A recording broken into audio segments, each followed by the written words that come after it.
Welcome to Louisville Life, KET's weekly magazine show for lovers of Louisville. I'm your host, Candace Cliff. As all Louisvillians know, the Kentucky Derby is more than just a horse race. For many, the question of who wore what is just as important as who won.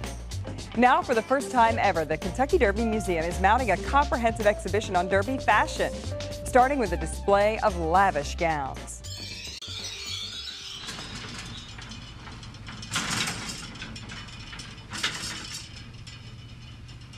This was something that was kind of long in the making. I mean, I remember, when I first started here, and we had talked about this for about, 2 years, and the planning took about a year and a half. This is, kind of a major undertaking when you're dealing with fashion, getting clothing from people, and also finding, willing institutions that have the ability to do loans.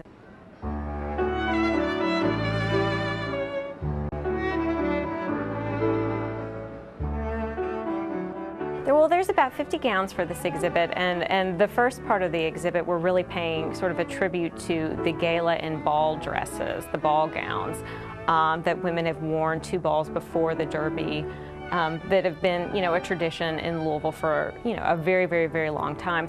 We've got the first dress from around 1875 all the way up till last year, so we do every decade. Everyone concerns themselves with what they're going to wear when they come out to Churchill Downs. So it's natural that we would do something that demonstrates that tradition over 135 years. Kentucky is a beautiful state, and we have so many very special traits to what our state is about. And the Kentucky Derby may be one of the most prominent. And so to have an exhibit that demonstrates the clothing business that I love is just a real treat for me. This has been a total labor of love.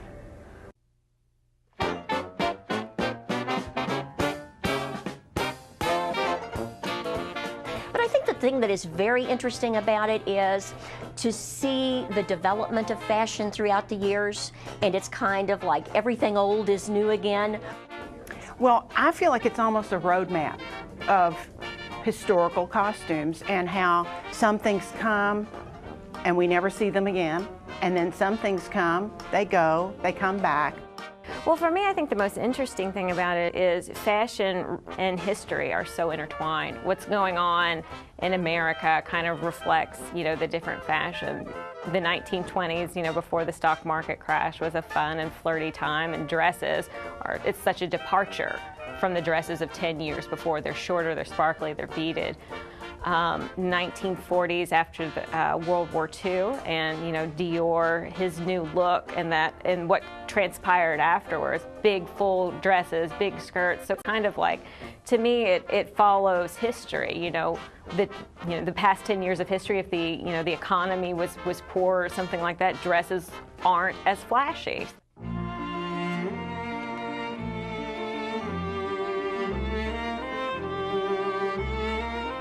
There's a really great dress here that I think is from around the 1890s, and that features beetle wings on it, which apparently was a big trend then. What I am always struck with is how similar styles are repeated today, and how some things, that are so classic, you could still wear today. There is a 1930s garment from the Elizabeth Sage collection. It's silk charmeuse with flowers printed on it, and it looks just like something from Cachet that they have there right now. Well, we have a lovely dress by Bill Blass, and it is a ostrich and coke feather dress, and it's navy and red, and it's cocktail length, and it is just very, very, very flashy.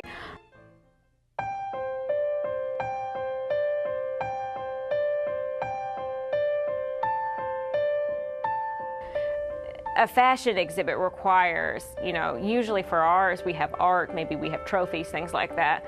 The handling of historic costumes is far more difficult than any painting could ever be, or any trophy could ever be. They're packed with acid-free tissue and layers and layers of it.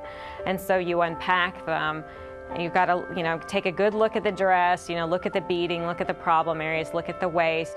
Your earlier, more historic dresses, it's not uncommon to have a 23-inch waist. So then you've got to look at the mannequin and you have to see potential problem areas.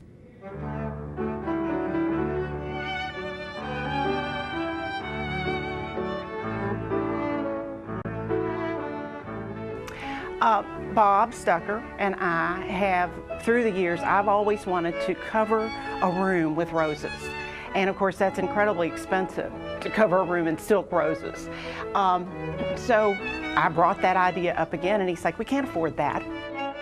So then he said, what if we turn the mannequin into roses? And I'm like, I love it. They're made out of buckram and taffeta, and they're just incredible, the way that they have such shape and dimension to them. And of course, roses, the red roses are such an important part of Kentucky Derby. I mean, it's a natural.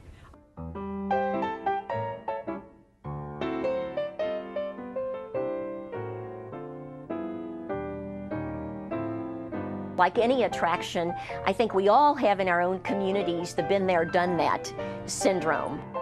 So we're really in hopes that this is a great enticement to local people to come back in and re-experience the Derby Museum. Our mission is to share the fun and the excitement of the Kentucky Derby, and I think that there probably isn't a lot more fun than people coming out and seeing all of the fashion and the wonderful clothes that surround Derby and all of the events surrounding Derby.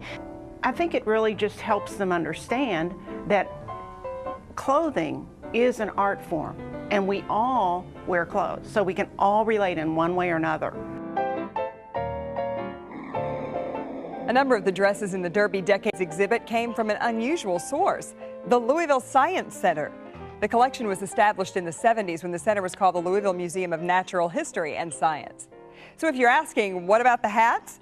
Never fear. The second half of this year-long fashion retrospective will open in late August, featuring Derby Day attire, including those all-important toppers.